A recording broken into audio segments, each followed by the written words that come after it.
Hello, we are back with another Fortnite build, and this time I'm making the Midas Drum Gun, or Tommy Gun as it's more commonly known. Now before we get started, make sure you subscribe to this channel, hit the little notification bell and give this video a thumbs up. Also be sure to stick around at the end of the video where I'll tell you where you can find the free template for this build. Okay, that's it, let's get cracking. So these are the templates all printed out. In the top right hand corner you'll find a scale. You can compare this to a ruler to make sure you've got it printed out the right size. And once you've done that, you need to cut these out with a pair of scissors or a knife. You'll notice that there's an extra part of the main body of the gun. That's because they're different on both sides. And then you're going to need to stick these together with some tape. And then once it's all stuck together, certain parts are going to need to be cut off, like the magazine, the foregrip, the rear stock, because they're made of different thicknesses of foam.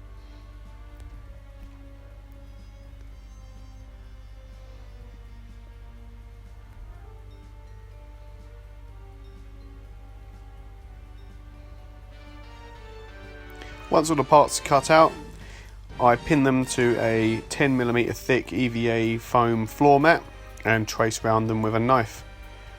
Just make sure that you flip the templates at least once so you've got a nice smooth side of foam for each part.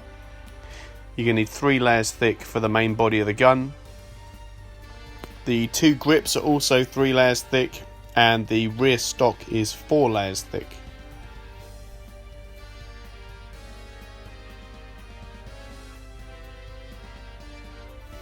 Once all the parts are traced out, make sure you've got a really sharp knife and you can begin cutting them out. All of the cuts are nice and straight, so no need to worry about having to bevel it. Some of the detail pieces I cut out using a cylindrical thing. In this instance it's a pen lid because it's the right diameter. Just sharpened it up with some sandpaper and used it almost like a drill bit to cut out some small circles out of the foam. Other parts were also cut out of some really thin 2mm craft foam. This part needs to be not quite as thin as 2mm, but not 10mm either, so I'm going to cut that down to size to half of its thickness. It's about 5mm thick. These strips are then going to go on the sides of the gun, so that way its total thickness will be 4 layers thick, but it'll be a 3-layer main part of the gun with the strips on either side, which will then make it the same thickness as the stock, which is 4 layers. These are the smaller detail bits cut out of the 2mm craft foam. Use a really sharp knife to carefully cut those out. And these thin strips here are for the barrel of the gun. All of the parts that need to be glued together on the back, I made sure I roughed up that textured surface with a rasp file to help the glue stick better. I like to use hot glue for pretty much everything, so I just put a load of that on the back of each piece. And then once it's fully covered, I then just apply that to the part it's going to be stuck to and push down on it. Make sure you get the edges as lined up as well as you can. Do the same thing for the next layer once the first one's dried, otherwise they could shift and move about and you'll have a warped piece. It won't be very good.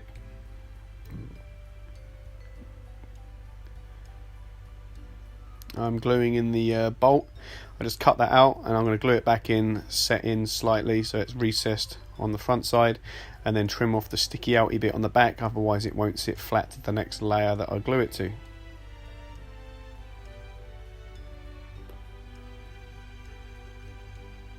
Using a heat gun now on a strip of foam, and then I'm going to bend it and hold it into place till it cools.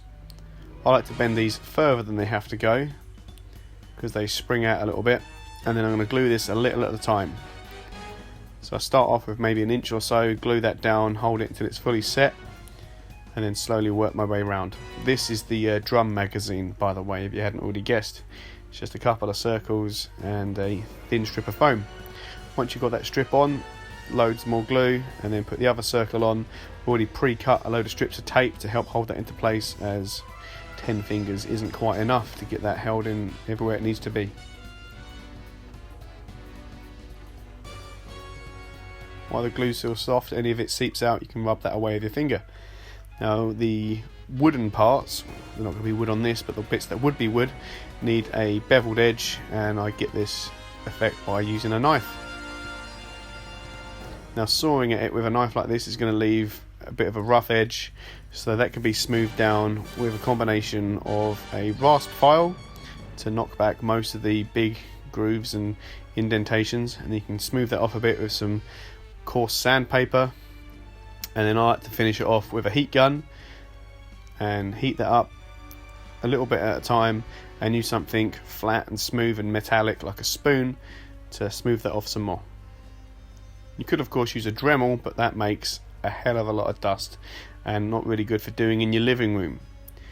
Now the front and the back of the gun have an angle to them, so I'm going to cut this in with a really sharp knife.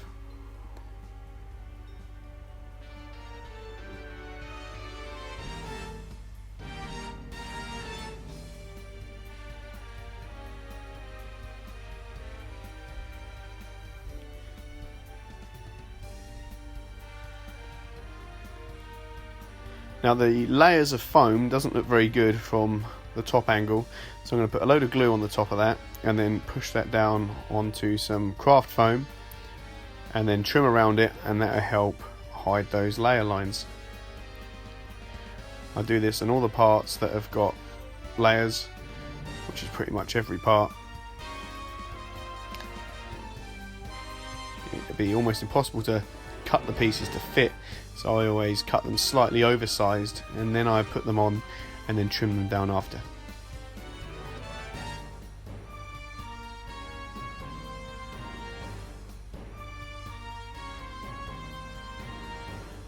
This is the trigger.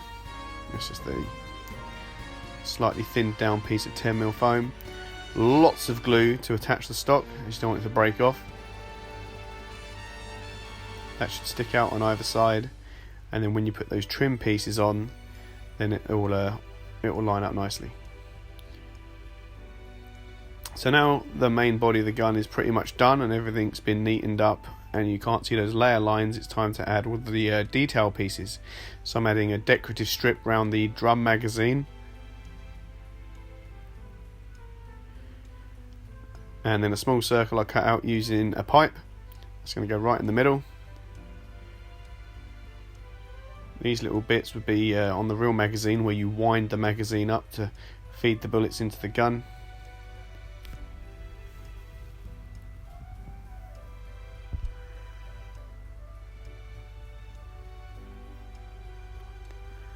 And loads of glue to hold the magazine in. Just make sure you get it nice and straight.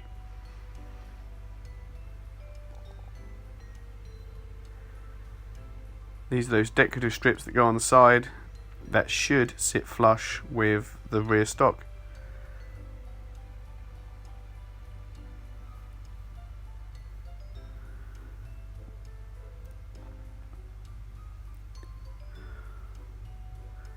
These tiny little pieces, less is more with the glue, because you don't want too much seeping out, but at the same time you need to make sure you get full coverage, because if you don't, when you come to heat seal this later, all of the edges will lift up. Roughing up a plastic pipe, which is going to become the barrel. I'm going to cover that in some foam before I do. I'm going to heat the craft foam and then roll it up, and then once that's cooled down, it will slightly unroll itself, but that's okay. And I'm going to glue a long line of glue down the pipe, and then just glue that one edge down, let that completely set, and once that has completely set, I'll roll that pipe up and then mark with some scissors the ends so I can get the right length, and then those two marks I'll cut along that, and then that will perfectly wrap the pipe and give me a nice neat seam.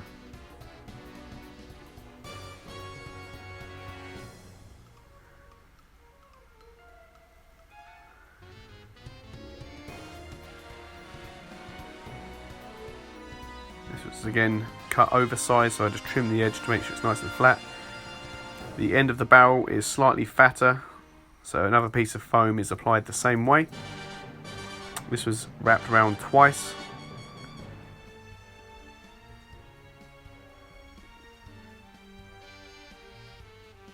Just rubbing off any excess glue. And then there's another strip wrapped around once on the back of that fat piece. Now adding these ring things was tedious as hell.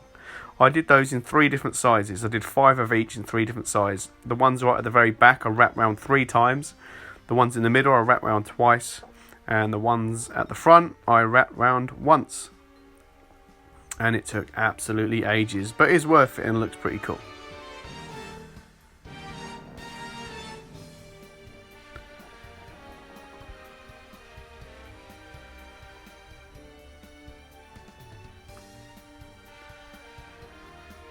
I just, in the same way as I cut out those circle decorative pieces, I just used the pipe as like almost like a drill bit and just screwed that into the front. I then pulled the pipe back out, filled that hole with lots of hot glue and jammed that back in.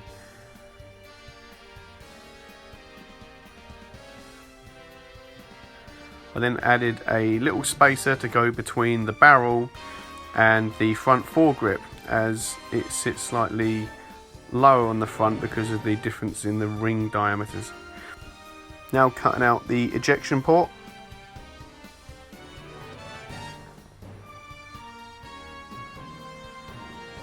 And some of the other details I just scored in with a very sharp knife, only going about a third of the way into the foam, and they open up as if by magic when you come to heat seal the whole thing with a heat gun.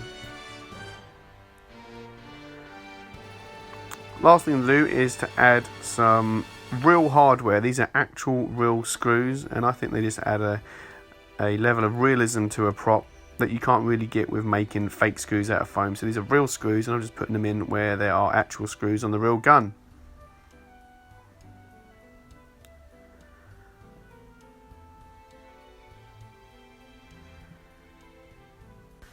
Time for paint. Now I know what you're thinking. Doesn't Midas turn things gold?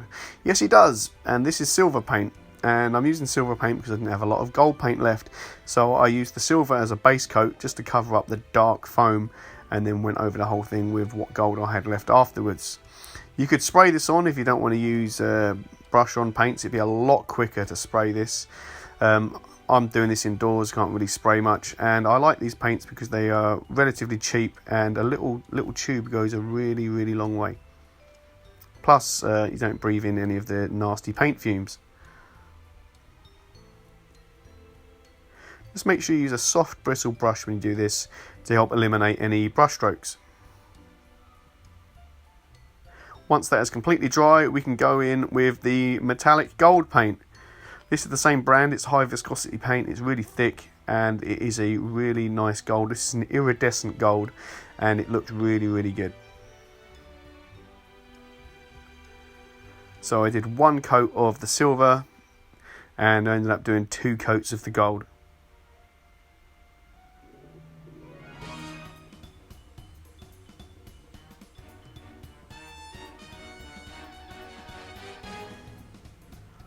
When the paint was completely dry, I covered the whole thing in a couple of coats of clear automotive lacquer. And here it is all finished. One gold Midas Tommy gun. And it's turned out pretty cool.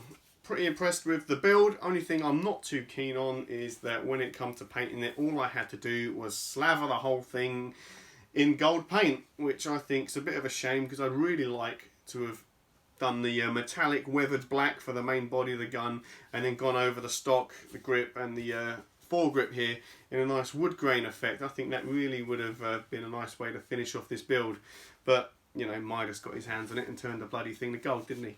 So I might make another one, as it was a pretty simple build, especially using the templates I made. A lot of this is a lot similar to the Aliens pulse rifle I made, the grip and that. All of this is based on the same template, and all this crap as well.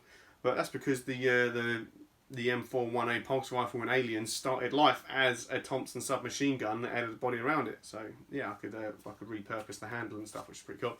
But yeah, one thing I would change about this, if I did make another one to do the good paint job on, is the barrel, as you saw, only goes into about here, and is a little bit wobbly for my liking. So what I probably would do is, where this is made of 3 layers thick, I'll probably make a channel in that so that the barrel can go all the way to the back here, which would stiffen it up. I mean, it's not flexible here, but where this is a thin strip here and there's a gap between the drum magazine and the top part here, it's a little bit wobbly for my liking. So especially if you hold it from the front here and you get a bit of barrel wobble. So if I make another one, I'll make the barrel go further into the gun. Maybe not all the way to the back, but at least as far as the grip, I'd say, just to solid that up a bit. But other than that, it turned out pretty cool. I did realise as I was making it and using various different reference images for this, that there's 2 kinds of Thompson submachine gun by the looks of it. One where there's the bolt on the side, same as the pulse rifle I made, and another one, it would appear the bolt is on the top. So the template has actually got a charging handle thing on the top as well. So I just imagine that this would be blank, and then this bolt assembly thing here would be on the top instead. I'm not a gun expert, maybe not. I don't really care. Unless you was a proper gun nut, you wouldn't really know as well, I suppose, and you probably wouldn't notice unless I said. So yeah, that's it, I suppose. I'm now going to show, as always, some close-up shots of this at various angles, so it might help you when you come to build your own.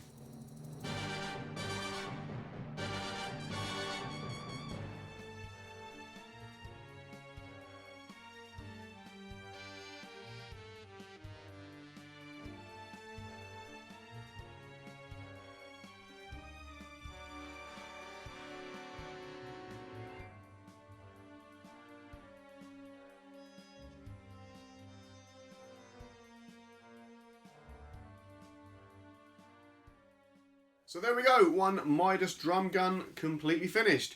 Now if you want to make your own one of these, you can find the free templates over in the files section at the Facebook group, the Perfectly Imperfect Makers Community. There's a link to that down in the video description.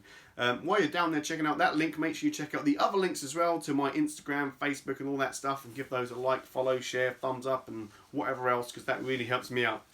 So yeah, done. One completed project. I'm getting through these pretty quickly now. If you've got any suggestions for anything else I can make, put those in the comments and I'll see what I can do. And remember, you don't have to be great at making to make something great. Bye bye.